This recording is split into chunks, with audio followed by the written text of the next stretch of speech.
Capítulo 3. A corte tem 1000 seduções, que arrebatam um provinciano aos seus hábitos e o atordoam e preocupam tanto que só ao cabo de algum tempo o restituem à posse de si mesmo e ao livre uso de sua pessoa. Assim me aconteceu. Reuniões, teatros, apresentações às notabilidades políticas, literárias e financeiras de um e outro sexo, grandes passeios, visitas de cerimônias e jantares obrigados.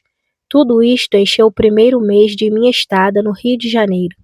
Depois desse tributo pago à novidade, conquistei os foros de cortesão e o direito de aborrecer-me à vontade. Uma bela manhã, pois, estava na crítica posição de um homem que não sabe o que fazer. Li os anúncios dos jornais, escrevi à minha família, participei a minha chegada aos amigos, e por fim, ainda me achei com uma sobra de tempo que embaraçava-me realmente. Acendi o charuto e, através da fumaça azulada, lancei uma vista pelos dias decorridos. Lembrar-se é viver outra vez, diz o poeta. De repente, caiu-me um nome na memória. Achara em que empregar amanhã. Vou ver a Lúcia. Depois da festa da Glória, tinha encontrado algumas vezes, mas sem lhe falar. Lembro-me de uma manhã em casa dos Demarais. Lúcia passava, parou na vidraça e entrou para comprar algumas perfumarias. O seu vestido roçara por mim, mas ela não me olhou, nem pareceu ter me visto. Essa circunstância, e talvez um resquício do desgosto que deixara a minha decepção, tiraram-me a vontade de a cumprimentar. Contudo, conservei o chapéu na mão todo o tempo que esteve na loja. Quando escolhi alguns vidros de extratos, mostraram-lhe um que ela repeliu com um gesto vivo e um sorriso irônico. Flor de laranja, é muito puro para mim. Ao sair, dobrou seu talhe flexível, inclinando-se vivamente para o meu lado, enquanto a mão ligeira roçava os amplos folhos de seda que rugia arrastando. Esse movimento podia ser uma profunda cortesia disfarçada com certo acanhamento, e podia não passar de um gesto habitual de faceirice feminina. Outra vez, estava no teatro. Tinha ido fazer minha visita a um camarote durante o último intervalo, e conversando, reparei na insistência com que me examinava um binóculo da segunda ordem. Da pessoa que o fitava, só via a mão pequena e a fronte pura, que denunciava uma mulher. Depois, ao levantar o pano, vi Lúcia naquela direção, e pareceu-me reconhecer nela a indiscreta luva cor de pérola e o curioso instrumento que me perseguira com seu exame. Eis quais eram as minhas relações com essa moça, e confesso que, me vestindo, senti algumas apreensões sobre a recepção que me esperava. Não há nada que mais envergonhe do que a posição de um homem solicitando da memória rebelde da pessoa a quem se dirige um reconhecimento tardio.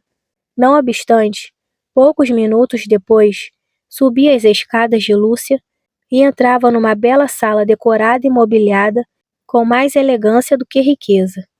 Ela mostrou não me reconhecer imediatamente, mas apenas falei-lhe do nosso primeiro encontro na Rua das Mangueiras, que sorriu e fez-me o mais amável acolhimento.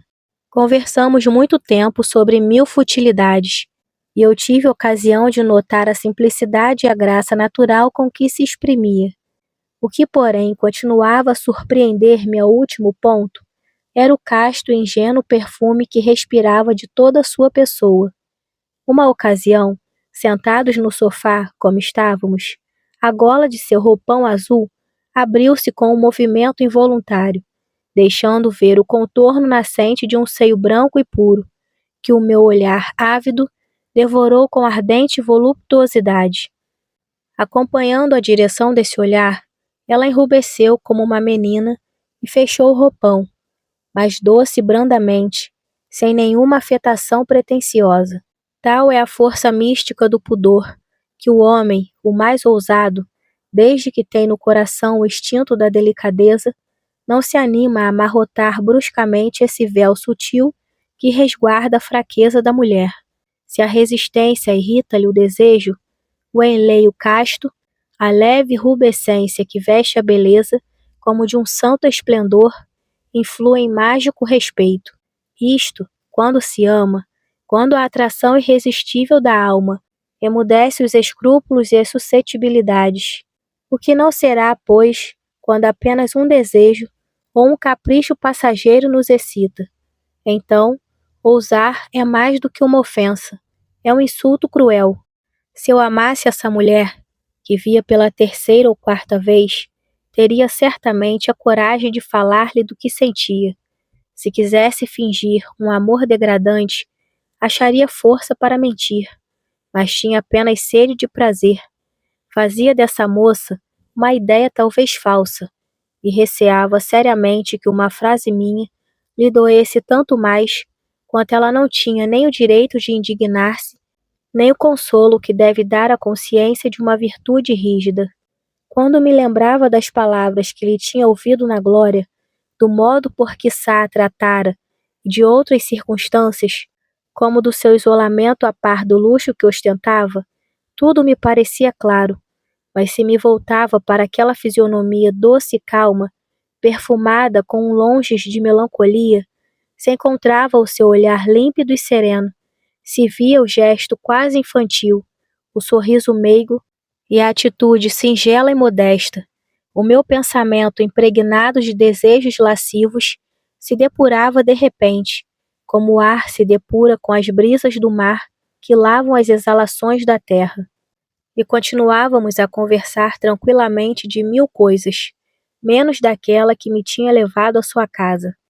Não posso repetir-lhe todo esse longo diálogo, mal conseguirei recompor com as minhas lembranças algum fragmento dele. Há muito tempo que está no Rio de Janeiro? Perguntou-me Lúcia depois de uma pausa. Há pouco mais de um mês. Cheguei justamente no dia em que a encontrei pela primeira vez. Ah, no mesmo dia? Acabava de desembarcar. Mas naquela tarde, lembro-me, o senhor estava fumando. Se quer, pode acender o seu charuto. Não me incomoda. Recusei por delicadeza. Veio passear? Demora-se pouco, naturalmente. Vim ver a corte, e depois talvez me resolva ficar. De uma vez? Se achar meio de estabelecer-me, sou pobre, preciso fazer uma carreira, e a corte oferece-me outros recursos que não encontro em Pernambuco. Ah, é filho de Pernambuco? Que bonita cidade que é o Recife!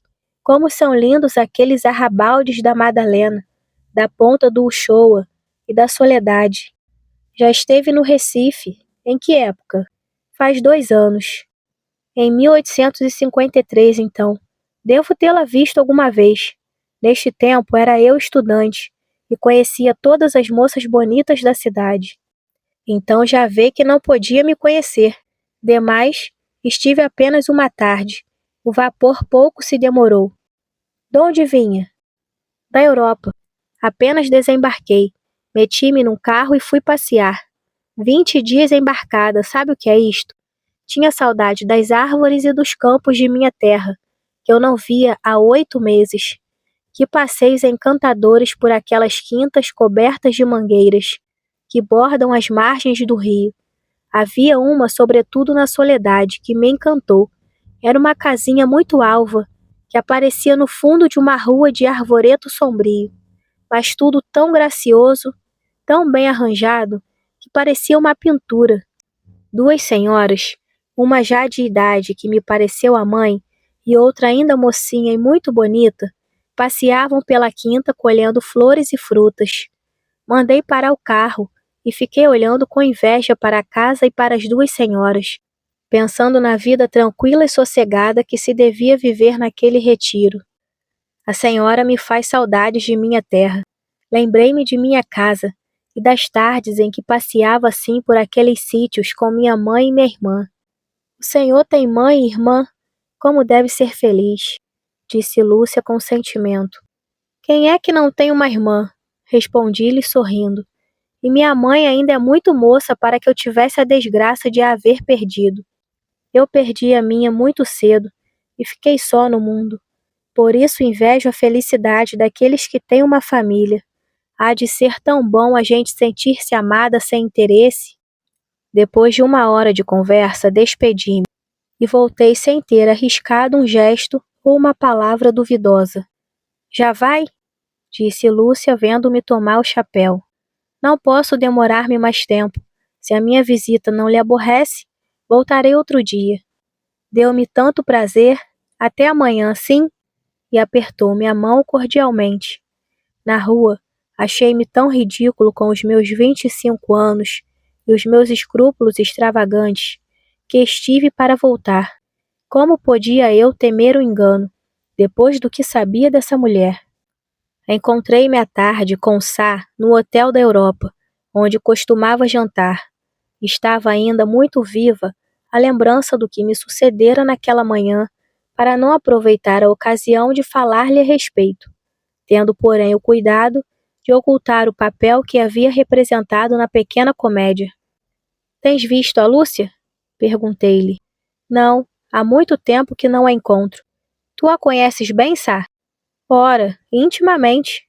Tens toda a certeza de que ela seja o que me disseste na glória?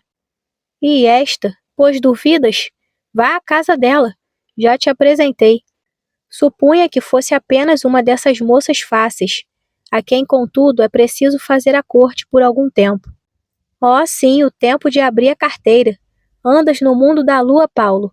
Queres saber como se faz a corte a Lúcia? Dando-lhe uma pulseira de brilhante, ou abrindo-lhe um crédito em alguma loja cara. Não é sem razão que te pergunto isto. Encontrei-a há dias, e a sua conversa, os seus modos, pareceram-me tão sérios. Por que lhe falaste nesse tom? Naturalmente a trataste por senhora como da primeira vez, e lhe fizeste 2 ou 3 barretadas. Essas borboletas são como as outras, Paulo. Quando lhe dão asas, voam, e é bem difícil então apanhá-las. O verdadeiro, acredita-me, é deixá-las arrastarem-se pelo chão no estado de larvas.